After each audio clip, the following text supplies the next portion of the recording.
Yeah. What's up guys, how is it going on? I thought I would make a little video to show you my Pokemon game collection. I started this probably about February or March this year, 2016, so... Oh, now the cat's interested. No. So anyway, we've basically got the Game Boy games, we've got red, blue and yellow. Get down! We've got red, blue, yellow, gold, silver, crystal, ruby, sapphire, leaf green and fire red came out, I think, and then emerald came out, but ruby, sapphire, emerald, it's like, you know, they belong together. We've got diamond, pearl and platinum, and we've got big box, heart gold and soul silver, which are all complete with Pokewalker, etc. And then my kind of favourite, well, I don't know, it's kind of my favourite part of the collection. All these 8 games here are sealed, so this is like the last 8 games that were released on the DS. The two new games are due out at the 23rd of November, I think, and I've pre-ordered both of those as well, just to keep going with the collection, basically. So we've got we've got black and white, black 2, white 2, we've got X and Y, Alpha Sapphire and Omega Ruby. So they're all sealed. Hold on, the focus is gone on the camera again. What is it doing?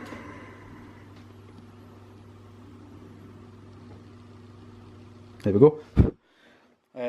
So yeah, we've got all the kind of main, all the core games that are in the series. As well as that, I've got Pokemon Pinball, and I've got this Japanese Pokemon Silver there. I've also got the limited edition Pokemon Game Boy Color boxed, which is one of my other kind of favourite items. This is just a case for the Advance SP console. I'm not really sure how that originated. It might have been like a pre-order item or something for Emerald, or I don't really know.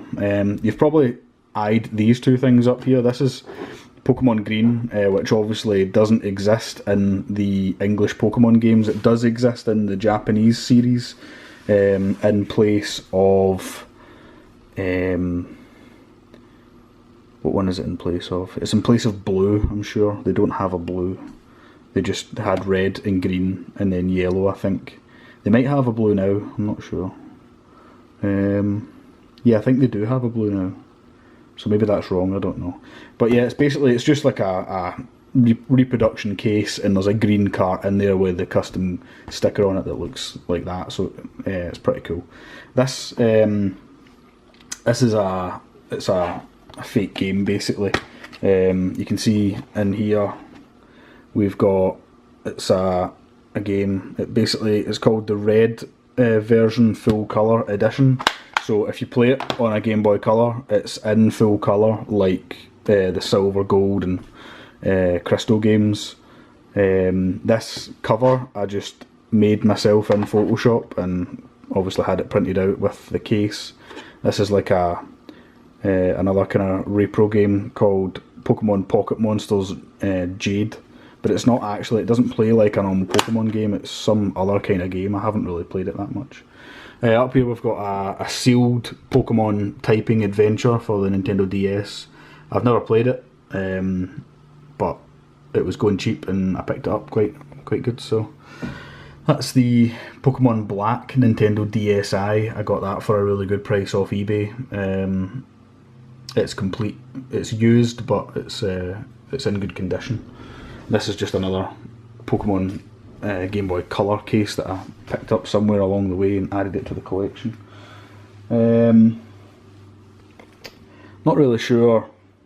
This isn't the entirety of my collection. I used to have more, but I got rid of a lot of it and just kept all the kind of Pokemon stuff. But something else that I do have is like the Japanese Famicom edition of the Game Boy Micro, boxed and complete.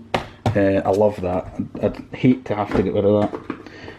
One of the other interesting things I have is this It's a GB Boy Color. If you don't know what a GB Boy Color is, it's basically like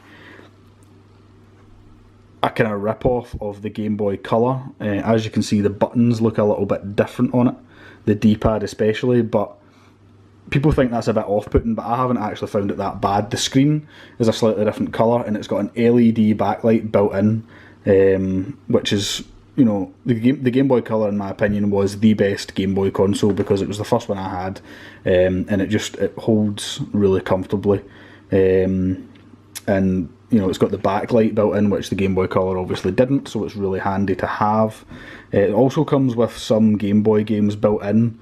I think it's just original Game Boy games that are built in, like Tetris, Super Mario World, you know, all the kind of original Game Boy games. I think there's something like, it says there's 188 in one, but I think it repeats itself, so there's probably like 50 or something like that, unique games that are in it. What other games do I have? I have like I have a boxed Dr. Mario, because I love Dr. Mario. I've played it on all sorts of different systems, and it's one of my favourite retro games. I'm still wearing this hat. I picked it up on a Facebook buy and sell group, and I can't find any information about it online. I think it was maybe worn by staff members at a game shop or something like that when the Game Boy Color was actually released. I'm not really sure. There's a little label inside that just says copyright 2000 Nintendo, made in China by the Promotions Factory, and it's 100% cotton apparently. So, you know, it's made by the Promotions Factory, so it's obviously a promo item that I presume was worn by staff or reps at some event somewhere. So pretty cool thing to have. I can't find another one like it. If anyone knows anything about it, then feel free to give me a shout. So yeah, if anybody knows, you know, what the kind of hat's worth or anything about its kind of origins, it'd be quite handy, quite good to know about it. What else was I going to say? I haven't really added to the collection in a while because my kind of personal situation changed. I got a new job. I had to kind of prioritise bills and stuff like that, and I also wasn't really sure where I wanted to go with the collection because I'd been sticking to the main kind of core games, and I didn't want to have to like start buying up all the kind of like mystery dungeons and all that kind of stuff. I'm not interested in them really, and they don't really seem to hold their value at all, so not really interested in buying any of them. So it's just kind of staying the way it is just now until, like, obviously the new games come out. I'll pick them up, and if I find any like limited edition Pokemon kind of stuff, I'll pick that up if I've got the money, basically. Because it always seems to go up in value, especially with Pokemon Go coming out. It raised the value of a lot of games. It has dropped down a little bit again, but it'll come again because there's that many people that have had Pokemon in their childhood, that they get interested in it again, and then maybe even pass it on to their kids. And the series is ongoing. There's new films coming out, new games coming out, so you know there's always going to be someone interested in it, really. So yeah. But that's all I really have to say about it. Just wanted to kind of show off my collection. I haven't had it all out and took a picture of it since I had all this stuff, so it was nice to get a nice picture. I'll probably stick it on my Instagram or something like that. And that's about it. But thanks for watching, and I'll see you next time.